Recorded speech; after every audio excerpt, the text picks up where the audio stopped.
देश भर में, उसमें 3 लेवल के वॉर रूम्स बनाए गए हैं। एक वॉर रूम ऑपरेशनल होता है डिवीजन लेवल पे, दूसरा जोनल लेवल पे और तीसरा रेलवे बोर्ड के लेवल पे। रेलवे बोर्ड के लेवल पे डिवीजन और जोन का फीड भी यहाँ पर आता है। साथ ही साथ हर बड़े स्टेशन पे एक मिनी कंट्रोल रूम भी बनाया गया है। इस पूरी व्यवस्था से देश भर में हर स्टेशन की क्या पोजीशन है, कहाँ पे एक्स्ट्रा गाड़ियाँ चाहिए, किस तरह की प्रॉब्लम्स आ रही है, वो एक कोऑर्डिनेटेड वे में चल पा रहा है। फॉर एग्जांपल, जैसे उधना में सडनली 18 तारीख को जितनी एक्सपेक्टेशन थी उससे ज़्यादा लोग आए पैसेंजर्स, तो करीब 7-8 घंटे के अंदर अंदर बाकी सब एरियाज से जहाँ पर स्पेशल ट्रेन को पार्क करके रखा हुआ था, रखा गया था, उनको उधना की तरफ मूव कराया। मान लो रतलाम से मूव कराया, कुछ को मुंबई एरिया में पालगढ़ से मूव कराया, तो उनको मूव करा के उधना पे ला सके और विद इन 7-8 आवर्स में करीब करीब सभी को पैसेंजर्स को मूव करा सके। जैसे न्यू दिल्ली में तो चलो अरेंजमेंट काफी स्ट्रांग था, जैसे अंबाला में अचानक एक सडन सर्ज आया तो तुरंत जलंधर से और बाकी जगह से, दूसरी जगह से एक्स्ट्रा मूवमेंट करवा पाए। ये सब पॉसिबल हो पाया वॉर रूम के इस मैकेनिज्म से। जैसे आप यहाँ पे अगर अभी देखें तो ये न्यू दिल्ली स्टेशन का पूरा एक जूम एरिया है। सब जगह इस तरह का मूवमेंट रखा गया है जिससे कि एक सडन रश के साथ प्लेटफॉर्म पे नहीं पहुंचे, सडन रश में नहीं जाए प्लेटफॉर्म पे। एक होल्डिंग एरिया में आए, वेट करे, वहां टिकट खरीदा, टिकट खरीदने के बाद में इस तरह से जिगजैग करके जो अरेंजमेंट है, इस अरेंजमेंट से अंदर प्लेटफॉर्म पे जा सके। और इन्फॉर्मेशन इस तरह से दी गई है। कई पैसेंजर्स को मैंने पूछा था जो रेगुलर ट्रेन में आए, उनका इस होल्डिंग एरिया के कारण, इस मैकेनिज्म के कारण आधे घंटे के अंदर अंदर, मतलब आप स्टेशन में पहुंचे उससे हाफ एन आवर के अंदर अंदर आप प्लेटफॉर्म पे पहुंच के गाड़ी के अंदर आ सकते हो। ऐसी व्यवस्था भी हो पाई because of this entire war room mechanism. पूरी टाइम दिखाना जैसे ये तो डिफरेंट व्यूज है, अलग अलग जगह के, अलग अलग जगह के व्यूज है इसमें पूरे में। तो जैसे मान लो अभी पैसेंजर्स यहाँ पे अंदर आ रहे हैं, ये अंदर इनवर्ट पैसेंजर्स हैं, फिर उनके टिकटिंग काउंटर्स हैं, ये वाले यहाँ पे खूब सारे टिकटिंग काउंटर्स बने हुए हैं, कई सारी ATVM से ऑटोमेटिक टिकट वेंडिंग मशीन लगी हुई है। जब ये ले लेंगे टिकट, उसके बाद में वो अंदर जब जाते हैं तो ये अंदर जाने वाला एरिया होगा, ये वाला एरिया सर अंदर जाने वाला होगा। ये आप जो देख रहे हैं ना ऊपर के तीनों पैनल्स, ये तीनों पैनल से अंदर जाने वाले, तो बहुत एक सिस्टमेटिक तरीके से इसमें जा सकते हैं। दूसरे कोई स्टेशन निकालना, उधना निकालना, जो हमारा बहुत सीरियस, ये आनंद विहार है, जैसे ये आनंद विहार ANBT में भी अभी मूवमेंट हो रहा है। यहाँ पे तो क्लियर दिखाई दे रहा है। वेटिंग एरिया में कितनी, पूरा इसको मैं कैसे देखो व्यू फाइंडर, तो उसको साइड करो। वेटिंग एरिया में तुम आगे तुम आयो, हम जैसे ये वेटिंग एरिया, ये पंडाल 117, तो इसके अंदर अभी कितने लोग बैठे हैं पता चल जाता है। तो अगर यहाँ पे ज्यादा रश दिखाई देता है तो तुरंत फिर गाड़ियां वहाँ पे एक्स्ट्रा डिप्लॉय करना। जैसे करीब 10,700 गाड़ियां तो रिजर्व गाड़ियों के हिसाब से इनको रखा गया था और करीब 3,000 के आसपास गाड़ियां ऐसी है जो अनरिजर्व सडन सर्च के लिए रखी। ये प्लानिंग थी इस बार। तो 10,700 जो कि पहले से नोटिफाइड है, IRCTC के वेबसाइट पे पहले से नोटिफाइड है, जिनमें टिकट रिजर्व करके आप पहले से ले सकते हो।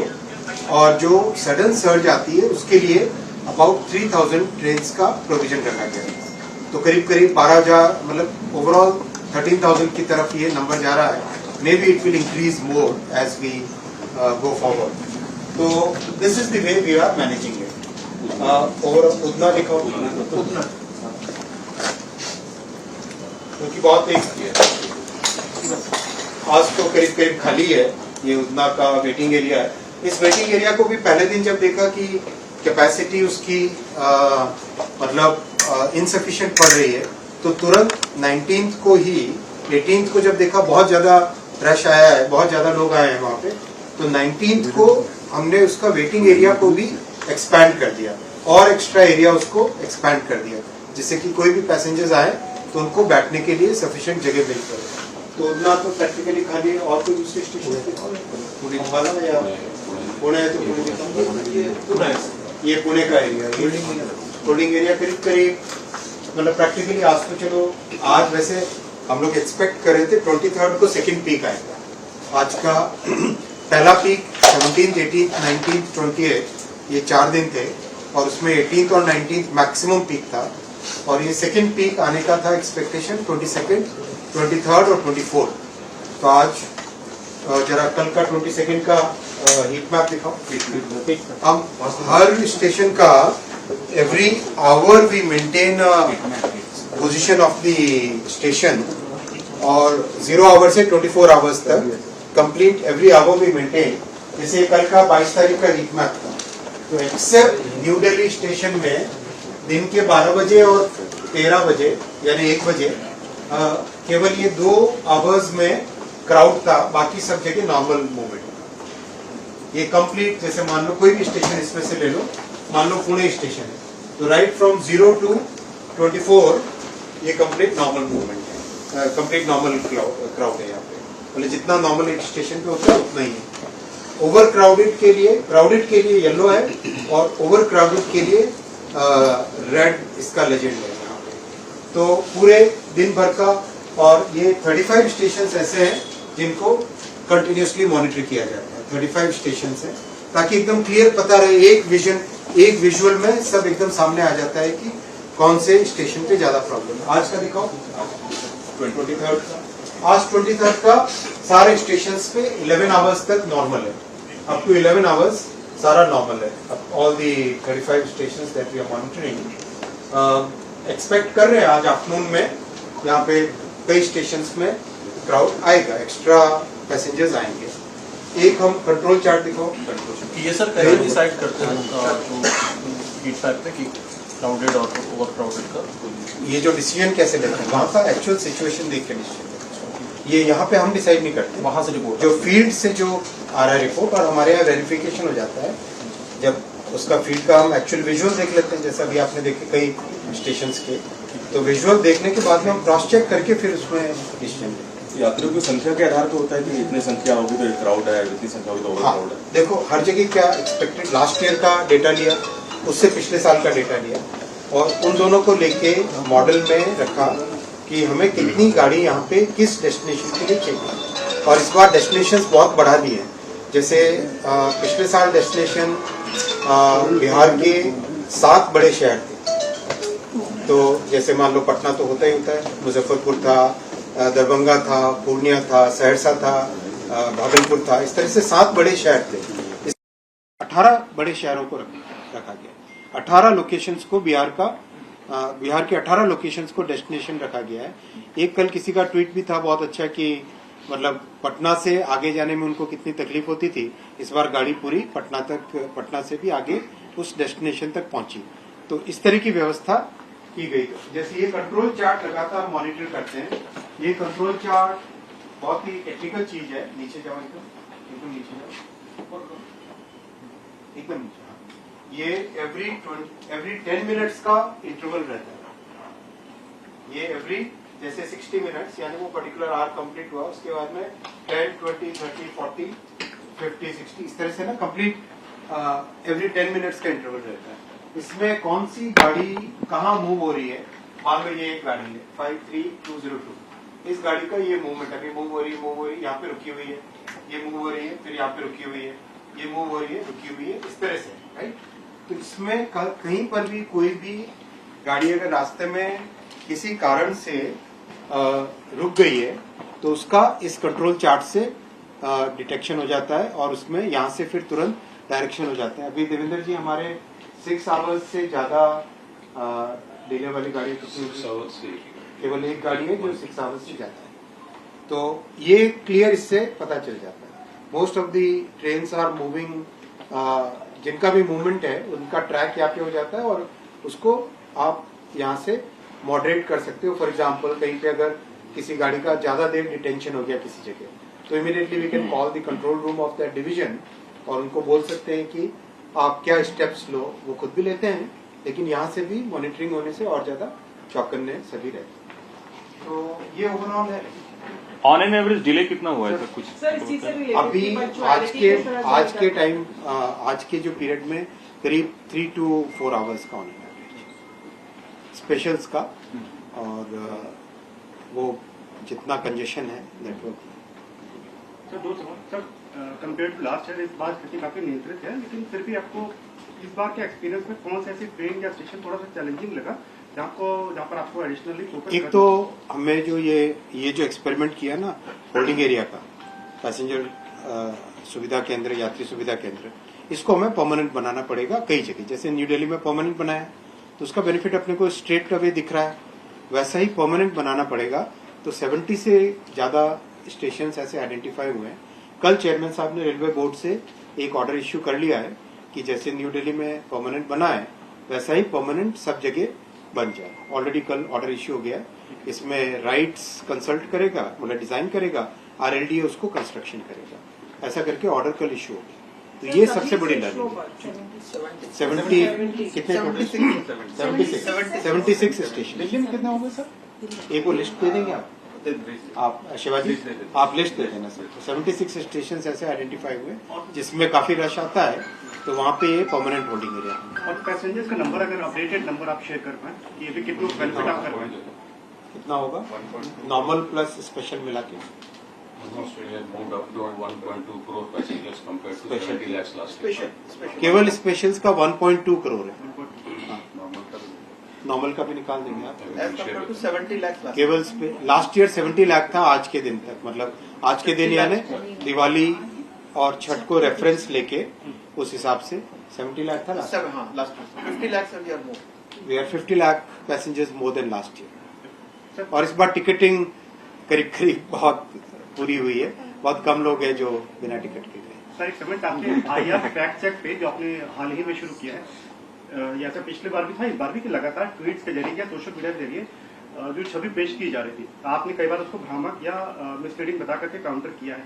Now you have come up with an IR fact check. Basically आपको क्या इसके पीछे मोटिव लगता है और आप उसको कैसे काउंटर करने का प्रयास कर रहे हैं? लाते पिक्चर नहीं, देखो हम लोगों का प्रयास सिंसियर है और हमारे एफर्ट में whatever the constraints are उसमें हम बेस्ट एफर्ट्स कर रहे हैं। तो उसमें अच्छा, दूसरा पब्लिक ऑर्डर का भी, इसमें लॉ एंड ऑर्डर का भी एक इश्यू आता है। अगर गलत इन्फॉर्मेशन जाती है तो फिर that can cause some serious problems also. इसीलिए जरूरी है कि उन गलत इन्फॉर्मेशन को, डिसइन्फॉर्मेशन को इमीडिएटली उसको चेक किया जाए, और जो कर रहे हैं उनको उनका मोटिव वो जाने। हमारा काम है मेहनत करके यहाँ पे as far as possible best दे देना। सर परसेंटेज वाइज कितने लोगों ने टिकट ज्यादा लिया है इस इस तरीके बार? का काम कर रहे हैं बार बार, इस तरीके के पुराने वीडियोज या तो उन पर कोई एक्शन क्या नहीं लिया जा सकता है? देखिए, आप में जो मीडिया में आप साथी हैं, आप लोग भी उसमें अपना योगदान नहीं, sir, is there a punitive- सही बात बता के, is there a punitive सही action that सही can बात be taken, sir, होना against these fake चाहिए, videos? होना चाहिए, होना चाहिए। टिकट लेने वालों की संख्या कितनी ज्यादा हुई है, ऐसा कोई परसेंटेज है? करीब करीब नंबर्स लाने पड़ेंगे, डबल से ज्यादा होगा, डबल से ज्यादा होगा लास्ट ईयर से। सर आपने इस बार खुद जाकर के चेक किया था कि कई ट्रेनों में जो लोग हैं वो ज्यादा हैं, अपनी सीट से ज्यादा है, नीचे उनको बैठ के यात्रा करनी पड़ रही है, तो इसके लिए आपने कुछ नई ट्रेन चलाई। अभी भी स्थिति वैसी ही है या फिर उसको और सुधार करने की आवश्यकता है? मेहनत पूरी करते रहेंगे, हर साल और इम्प्रूवमेंट करते रहना पड़ेगा। देखो, देश की अपेक्षा है। एक सर आप प्लान कर रहे थे कि अगली बार जब कोई समर स्पेशल हो तो उसको पहले से ही IRCTC की हाँ, वेबसाइट ये बहुत इम्पोर्टेंट, बहुत अच्छा पॉइंट आपने दिया।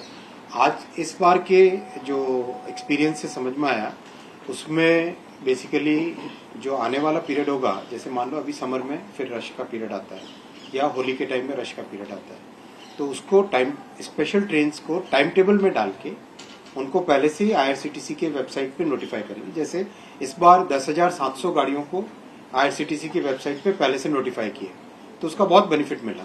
उसमें लोगों को एक सर्टेनिटी रहती है पैसेंजर्स को, तो वो काम और बड़े संख्या में करेंगे और उनको टाइम टेबल में भी डाल देंगे, जिससे कि पाथ, जब ये आपने देखा ना, ये इसको पाथ का चार्ट बोलते हैं इसको।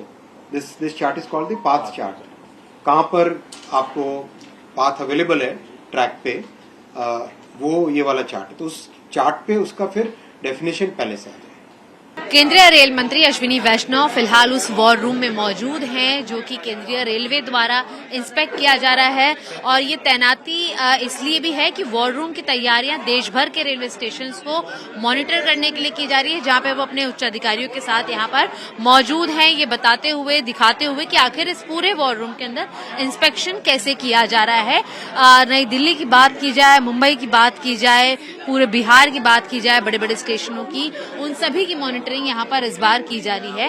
मैं आपको यह भी बताते चलूं कि इस बार जो मॉनिटरिंग रूम्स हैं उसकी भी अगर आपको मैं तस्वीर दिखाऊं तो ये कॉलिंग सिस्टम की भी ट्रैकिंग करता है जो कि देश भर से कॉल्स को ट्रेस करे, कंप्लेंट्स को ट्रेस करे।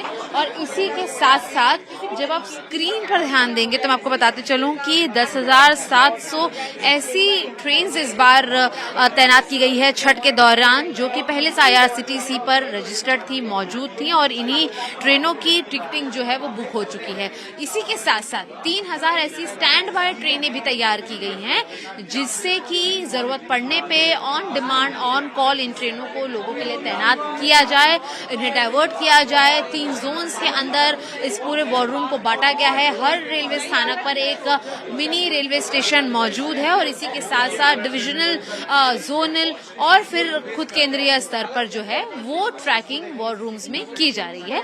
लेकिन जिस तरीके से हम जिक्र कर रहे थे लगातार CCTV का कि हर बड़े रेलवे स्थानक की मॉनिटरिंग की जा रही है, वो एंट्री पॉइंट्स हो जहां पर लोग कतार लेकर आ रहे हैं, डिवीजन में आप देख सकते हैं लोगों को कैसे बांटा गया है। और इसी तौर पर देखा जाए तो पिछले साल के मुकाबले 50 लाख यात्री जो हैं वो ज्यादा इस बार ट्रैवल कर रहे हैं और पिछली बार से सबक लेकर इस बार बड़े पैमाने पर सुधार लाने का दावा भी रेल मंत्री और रेल प्रशासन द्वारा किया गया है। आमिल के साथ शिवानी मिश्रा, टाइम्स ऑफ भारत के लिए, दिल्ली से।